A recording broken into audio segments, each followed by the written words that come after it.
medicação. Vale a pena,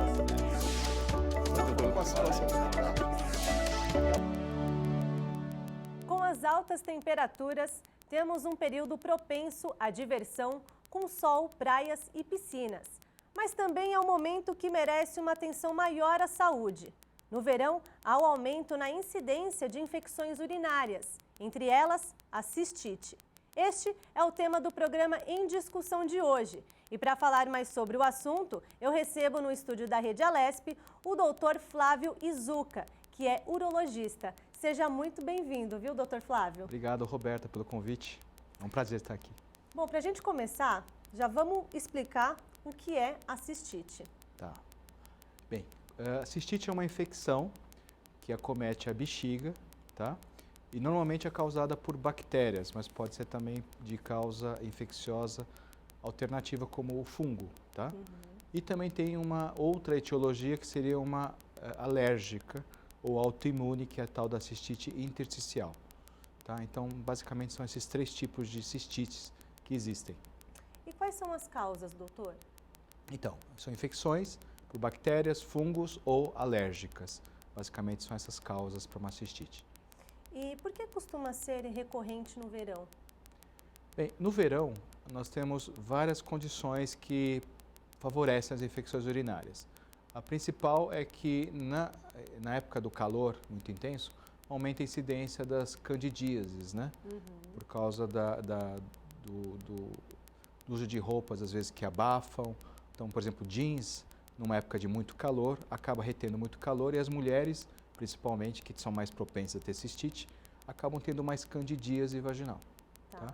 Também no calor, as pessoas se desidratam e justamente a urina é um dos fatores de defesa do trato urinário. Então, se você beber uma quantidade adequada de água, você vai fazer mais xixi e isso faz com que a bexiga fique protegida das infecções urinárias. Então, basicamente, são as duas causas. Não beber água suficiente e ter mais condições que favorecem, como a candidíase. Por exemplo, no verão também o pessoal fica muito tempo com biquíni, né? Sunga Sim. molhada, isso também? Exatamente. Então, ficar num lugar com mais umidade, perto de piscina, água, perto do mar, né? Isso favorece, principalmente com maiô, com sunga molhada. Isso favorece. Vamos falar um pouquinho também, doutor, sobre os sintomas da cistite. Perfeito. Infecção urinária, normalmente desse tipo que nós estamos falando agora especificamente, que é a cistite, tem um quadro clássico que é ardência para fazer xixi, a frequência urinária aumenta, então toda hora tem vontade de fazer xixi, né? O normal é ficar pelo menos 2 horas sem urinar, acaba urinando a cada 15 minutos. E muitas vezes sai alguma gotinha, já sai queimando, ardendo, né? Além disso, a sensação de que não esvazia completamente a bexiga. Algumas pessoas também têm uma sensação de peso, um incômodo na parte inferior do abdômen, tá? Além disso, é muito frequente ter um desconforto na relação sexual. Pode ter também, quando agrava o quadro e aí a gente deixa de ter uma cistite, passa a complicar, quando a infecção sobe para os rins, a pessoa pode ter febre ou também calafrios e dor nas costas. Tá? E você falou de subir para o rim, né? Isso. Também, que deve ser muito perigoso. Doutor, fala pra gente, se a cistite ela não for tratada, ela pode levar à morte? Geralmente, cistite tem uma gravidade leve a moderada, pequena a moderada. Pode dar muito desconforto e uma cistite pode ser leve até grave. As cistites mais graves, além de ter todos os sintomas que eu falei para você, normalmente dão até sangramento na urina. Sai sangue vivo na urina. Pode piorar muito a qualidade de vida. A mulher pode, por exemplo, não conseguir nem ir para o trabalho, porque ela vive no banheiro, sente muita dor, mas assim, pôr em risco a vida da pessoa, normalmente não. Quando a infecção passa a ser alta, né? Então a cistite é classificada como infecção urinária baixa. Quando a infecção passa a ser alta, significa que já existe envolvimento do rim, tá? E geralmente essa é a história natural. Toda infecção alta normalmente começou com uma cistite, tá? Então a infecção sobe. E aí sim, a nefrite ou pielonefrite é sim uma condição mais grave, que quando o paciente tem febre, calafrios e dor nas costas, esses são os 3 sinais que normalmente sugerem que está uma infecção alta, requer já uma abordagem mais incisiva do médico. Então precisa ser hospitalizado, precisa tomar antibiótico na veia, porque essa infecção pode pôr em risco a vida do paciente. Ela pode se generalizar, espalhar pelo corpo e a pessoa pode ter uma urosepsis, tá? E isso sim é potencialmente fatal. E essa cistite, ela é mais recorrente em homens ou mulheres, doutor? A cistite é mais comum em mulheres. A explicação é anatômica. A mulher tem uma uretra curta, mais ou menos 2 centímetros de comprimento, enquanto que o homem, por conta do pênis, tem uma uretra bem mais comprida, de 15 até 17 centímetros de comprimento. Então, essa é a grande diferença. Como a infecção urinária, geralmente ela entra no corpo pela uretra, o fato do homem ter uma uretra comprida dificulta o homem ter infecção urinária. Enquanto que na mulher, a uretra sendo curta, qualquer alteração vaginal e principalmente a relação sexual faz com que as bactérias da própria vagina acabem entrando na bexiga. Entendi. Esse é o mecanismo de ter infecção urinária. E agora vamos falar também do tratamento, né, que eu acho que é super importante. A gente precisa frisar que o tratamento precisa seguir toda a recomendação do especialista, do médico, né? Então fala um pouquinho para a gente do tratamento, doutor. Tá. As infecções urinárias normalmente são causadas por bactérias, tá? E 95% das infecções são causadas por uma única bactéria, chamada Escherichia coli. Tá? Existem outras bactérias que dão infecção urinária, como a Klebsiella e outras enterobactérias chamadas gram-negativas. Todas vêm da onde? Vêm do intestino, tá ok? Então, quando você trata uma infecção urinária, a forma de tratar a infecção urinária, via de regra, é através de um antibiótico. O que a gente estava falando agora há pouco, antes de começar o programa, é que uma das coisas mais erradas que a gente vê hoje é o uso indiscriminado de antibióticos muito fortes para tratar cistites, tá? E pior que isso é a automedicação. Exatamente, eu ia falar sobre isso. A automedicação não é legal para esse tratamento. A pessoa aproveita o antibiótico que sobrou de um conhecido dele mesmo, né, que tratou, às vezes, até um problema, uma dor de garganta, e fala sobre o antibiótico de uma amidalite. Ah, estou com infecção urinária, vou usar esse antibiótico que sobrou. Né? Nem todo antibiótico é recomendado para qualquer tipo de problema, né? Então, é muito importante não se automedicar, porque a automedicação tem 2 riscos.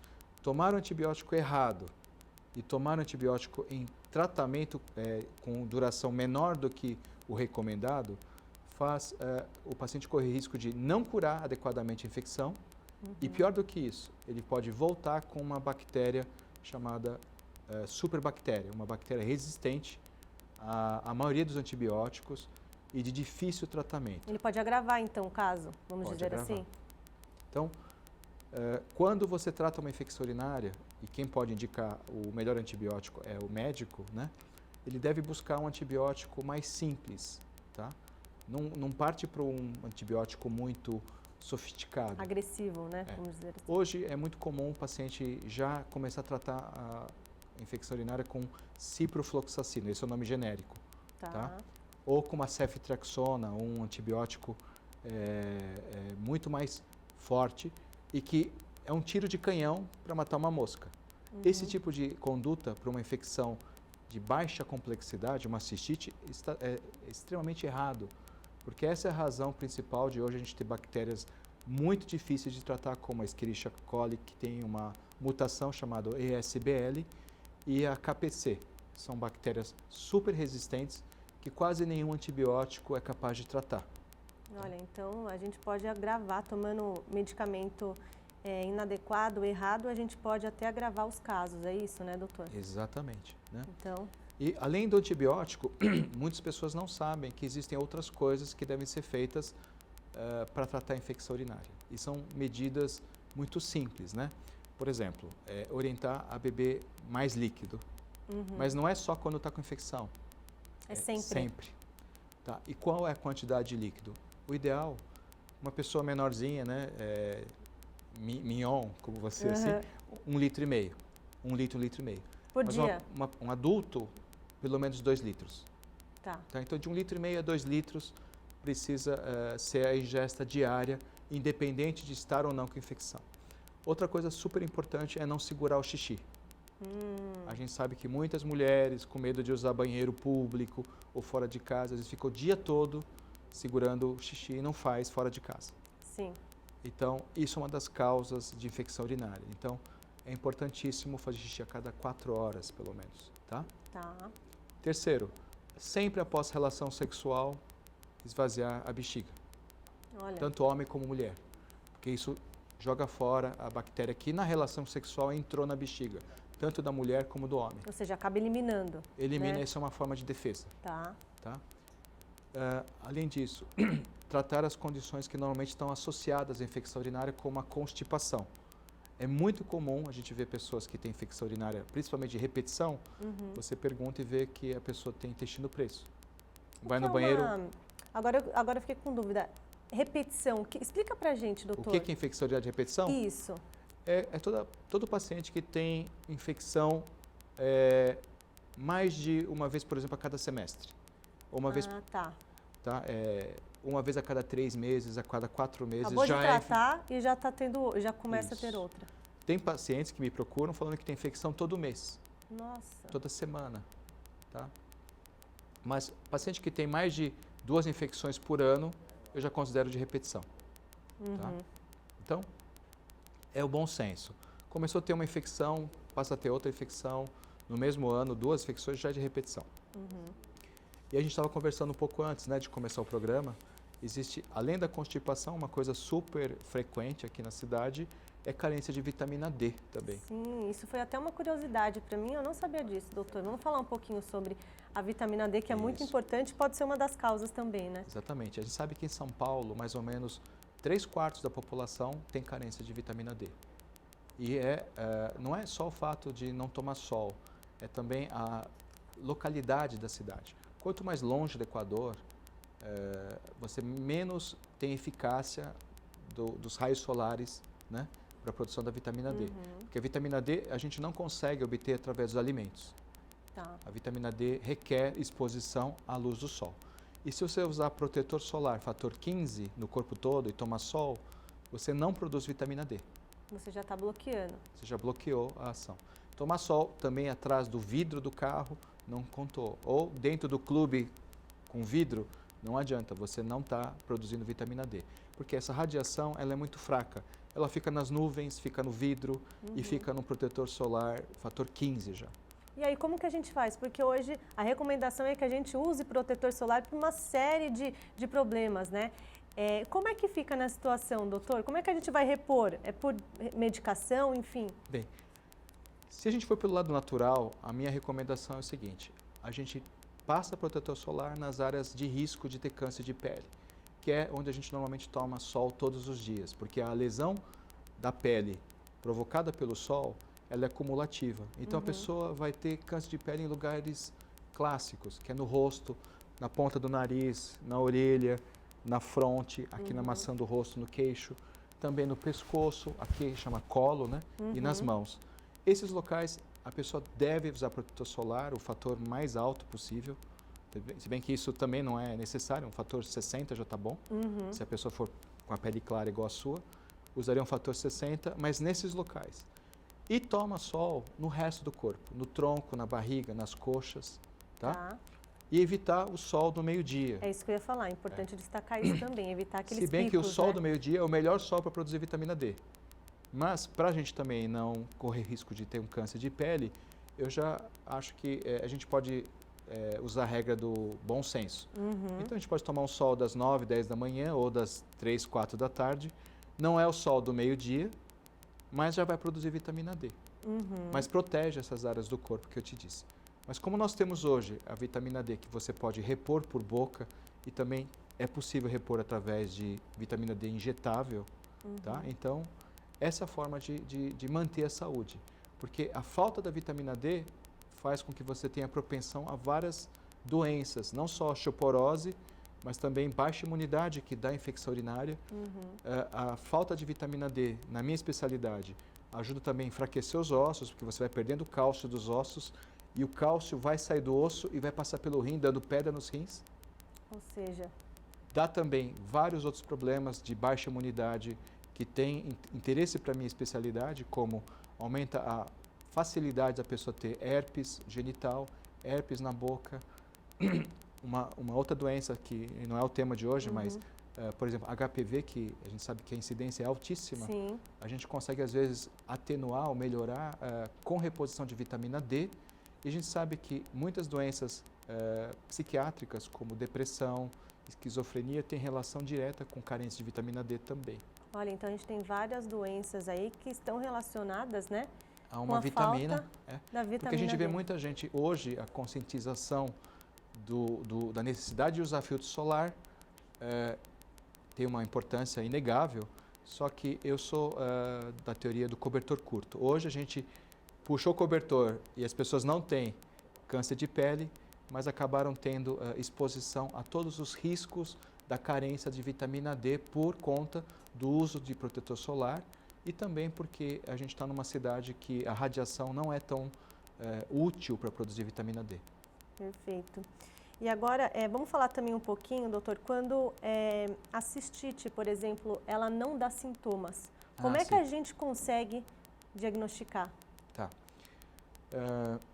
Existe uma parcela da população que não tem um quadro clínico típico de cistite, né? Então, vai ter infecção urinária, né? Mas não tem ardência, não tem aumento da frequência urinária, não tem nenhum dos sintomas. Então, normalmente, como que essa infecção urinária vai se apresentar quando ela é praticamente silenciosa? Através de algumas características que denunciam. Então, a urina pode ter um cheiro forte. Tá, esse já é um sinal. Então, as pessoas que estão com infecção urinária, elas falam, olha, eu não estou sentindo nada, mas a minha urina está com cheiro de coisa apodrecida, estou com cheiro de alguma coisa ruim. Cheiro, né? Entendeu? A outra coisa, a urina deixa de ser clara. Se ela fizer xixi num frasco transparente, ela vai perceber que tem sedimento. Forma alguma coisa que fica no fundo do frasco.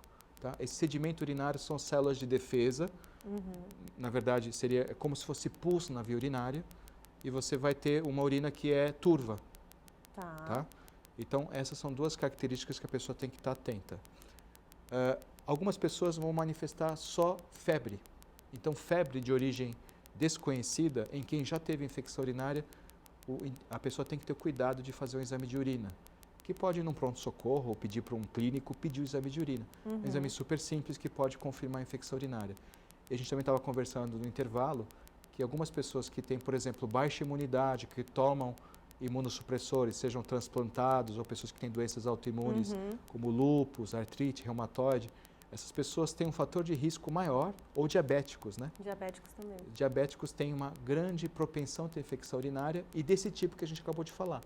Infecções urinárias que não dão um quadro típico e que devem ser tratadas, porque se demorar para tratar, pode evoluir para uma infecção urinária alta e pode passar até para uma infecção generalizada. Perfeito. Você falou da questão da febre. A cistite também pode dar em crianças e aí acho que fica até mais difícil para os pais perceberem que a criança está com uma infecção, né? Então, também pode ser percebida pela febre, doutor, nas crianças? A gente diz o seguinte, febre normalmente não faz parte do quadro clínico de uma cistite, tá? Porque o que diferencia uma infecção urinária baixa de uma infecção urinária alta, e no caso a cistite é uma infecção baixa, é a febre. Quando tem febre, é uma cistite que complicou e está indo para o rim. Tá? Então, quando você me pergunta se a cistite pode ter febre, na verdade, ela pode ser tardiamente uma cistite que não foi tratada, que está complicando para uma infecção alta, aí você tem a febre. Tá? Mas não deixa de ser a mesma coisa. É uma infecção urinária que estava num órgão que era só na bexiga e agora está se agravando e passando da bexiga e para o rim também. Tá? Então, em crianças, a gente tem que ficar muito atento com a ocorrência de febre. Tá? Então, a infecção urinária em crianças, ela tem um alerta para os pais. Crianças que estão fazendo xixi em uma frequência muito mais alta. Já é um sinal. Já é um sinal. Às vezes, isso antecede a febre. Febre já é um sinal de uma infecção que já tem uma outra gravidade. Exatamente. Você já está chegando atrasado, né? Então, Crianças que estão fazendo muito xixi ou que estão cheirando urina, você percebe que a criança está fazendo xixi na roupa. Tá? Crianças que aumentam a frequência urinária, crianças que o pai, quando a criança faz xixi, não custa nada pedir para eles fazendo um pinico e dar uma olhadinha. E já percebe que está com um cheiro forte. Então consegue detectar a infecção urinária muito mais precocemente. Infecção urinária em meninas é mais comum e pode não ser nada. Então, o nosso critério é o seguinte: infecção urinária em crianças no sexo masculino, a primeira vez que tem, já tem que procurar um especialista da minha especialidade, que é urologia pediátrica. Eu também atendo criança. E meninas, a partir da segunda vez que tem infecção urinária na vida, tem que procurar especialista. Tá? Então, esse é o critério. E dá para a gente relacionar quais são os períodos que as infecções acontecem na vida? Por exemplo, se a incidência é um pouco mais nas mulheres, em que períodos que a mulher pode ter mais incidência da doença? A mulher tem 3 picos de incidência de infecção urinária. A primeira é na infância, isso está associado a malformações do trato urinário, tá? Principalmente refluxo, né? Quando se fala refluxo, as pessoas pensam muito no refluxo do estômago. Mas existe um refluxo da bexiga para o rim, tá? É um defeito na válvula que comunica o rim com a bexiga, e a urina, que deveria seguir sempre o fluxo do rim para a bexiga, por conta do defeito da válvula, a bexiga acaba voltando da bexiga para o rim. Isso dá infecção urinária em crianças. É uma doença que dá nos 2 sexos. Tá? Então, na infância é um pico de incidência até os 5 anos de idade. Depois, o refluxo ele sara sozinho, normalmente. Tá? O segundo pico nas mulheres é quando elas entram na vida jovem, adulta, e começam a ter a vida sexual. Porque, a gente conversou, a infecção urinária tem uma relação grande com a atividade sexual. E o terceiro pico de incidência é depois da menopausa, por causa de alteração hormonal. A mulher passa a ter uma alteração da flora vaginal, passa a ter mais propensão a ter vaginites e cistites também. E as grávidas, doutor? A gravidez é um momento que a gente brinca, né? A gravidez não é uma doença, mas para o médico é quase como se fosse uma doença, porque a mulher fica propensa a uma série de alterações no corpo e existem mulheres que têm mais infecção urinária durante a gravidez. Isso não é uma regra. Tem mulheres que na gravidez não tem nenhum episódio, mas outras mulheres que na gravidez acabam tendo muita candidíase e por conta da candidíase acabam tendo muita infecção urinária. Tá? Agora, uma curiosidade, doutor. A infecção, ela pode passar para o parceiro? É uma boa pergunta. De uma forma geral, quando o parceiro é rígido, normalmente a resposta é não. Tá?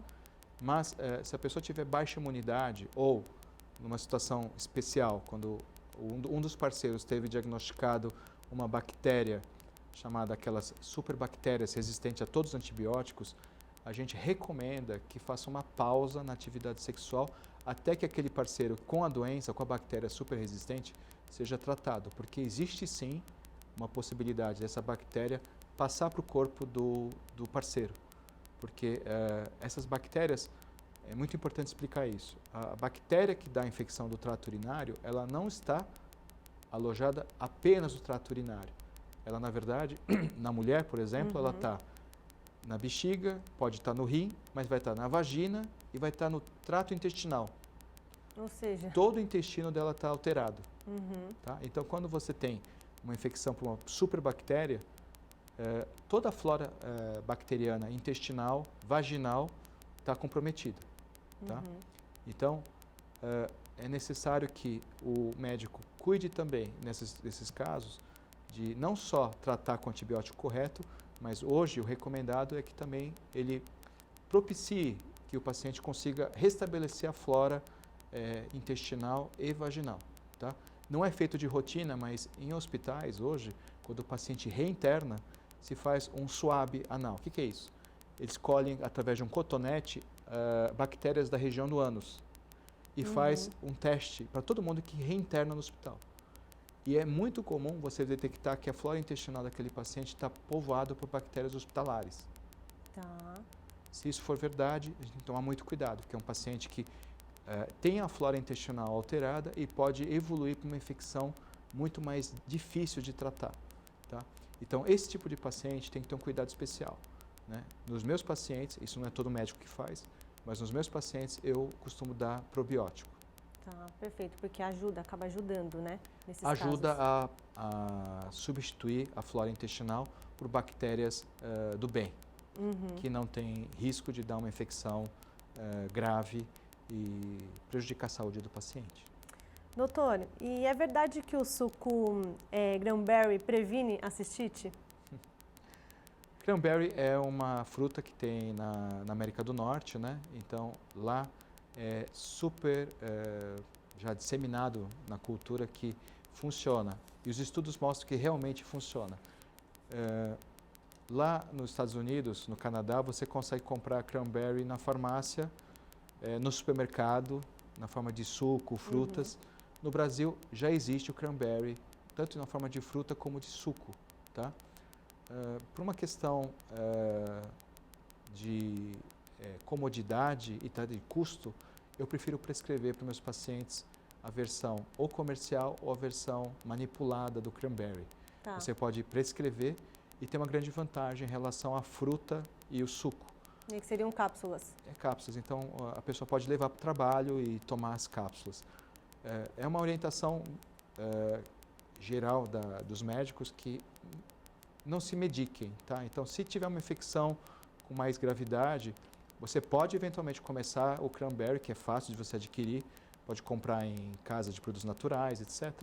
Mas tem um grande problema. Às vezes, não vai resolver.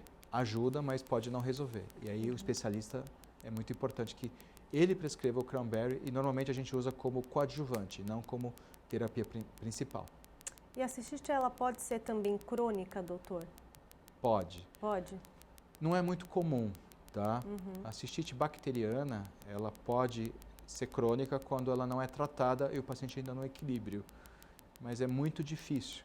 Geralmente o paciente tem alguma causa de base, uma alteração anatômica, ou tem estenose de uretra, ou tem uma próstata aumentada, ou tem uma pedra na bexiga que não deixa a infecção sarar. Então, ele toma antibiótico, ela melhora, depois piora e volta sempre. Uma pessoa que não tem essas alterações, não tem pedra na bexiga, não tem próstata aumentada, não tem estenose de uretra, infecção crônica de bexiga é muito raro. Mas pode acontecer, né? Pode. Doutor, e a gente está chegando no final do programa, mas eu tenho uma última pergunta aqui, sobre a especialidade médica, né, em que o paciente deve procurar para tratar uma cistite. Como que ele deve proceder se ele sentir esses sintomas? Ele corre para um pronto-socorro primeiro, enfim? Bem, a primeira coisa é nunca se autotratar, nunca se automedicar. Então, ir num hospital quando tem febre, isso é mandatório. Dor nas costas, calafrio, está passando mal e acha que está com infecção urinária porque a urina está com cheiro forte, vai para o pronto-socorro, tá? Se não for o caso de urgência, porque não tem febre, não tem dor nas costas, não tem calafrio, marcar com um especialista. O especialista correto é o urologista. Nós somos médicos especialistas no trato urinário, né? É muito comum que as pessoas pensem que o urologista só cuida de homem. E a gente cuida de homens e mulheres porque nós somos especialistas do trato urinário. Tá? O ginecologista também é um bom especialista para ser procurado. Mas lembrando que quem é especialista do trato urinário é o urologista. Então, essa é a minha recomendação. Toda vez que tiver uma infecção recorrente, de difícil tratamento, de repetição, né? E lembrando que hoje existem muitos avanços, né, que as pessoas não sabem. Por exemplo, hoje existem vacinas também para tratar infecções urinárias, que podem ajudar muito pessoas que têm infecção recorrente. Existem uma série de medidas preventivas que podem resolver esse problema. E ajudar, né? E ajudar muito. Principalmente pessoas que, por exemplo, percebem que tem uma nítida relação entre vida sexual e cistite. Né? Existem muitas mulheres que me procuram falando que a infecção urinária prejudica de tal forma o casamento que ela tem medo até de se divorciar por causa disso. E a gente tem toda a condição de ajudar essas pessoas a resolver um problema tão sério, tão simples para nós, né? Mas tão complicado para o lado do paciente, de tanta importância na saúde. Perfeito. Bom, doutor, eu queria muito agradecer aqui a sua presença no nosso programa, por esclarecer as nossas dúvidas sobre esse tema, que eu acho que é muito importante e também atinge muitas pessoas aí que já teve, enfim, ou ainda tem esse tipo de problema. Muito obrigada, viu? Eu que agradeço. Obrigado. O programa em discussão de hoje fica por aqui. E se você quiser rever esse programa, é só acessar as nossas redes sociais. Obrigada pela sua audiência e até o próximo encontro.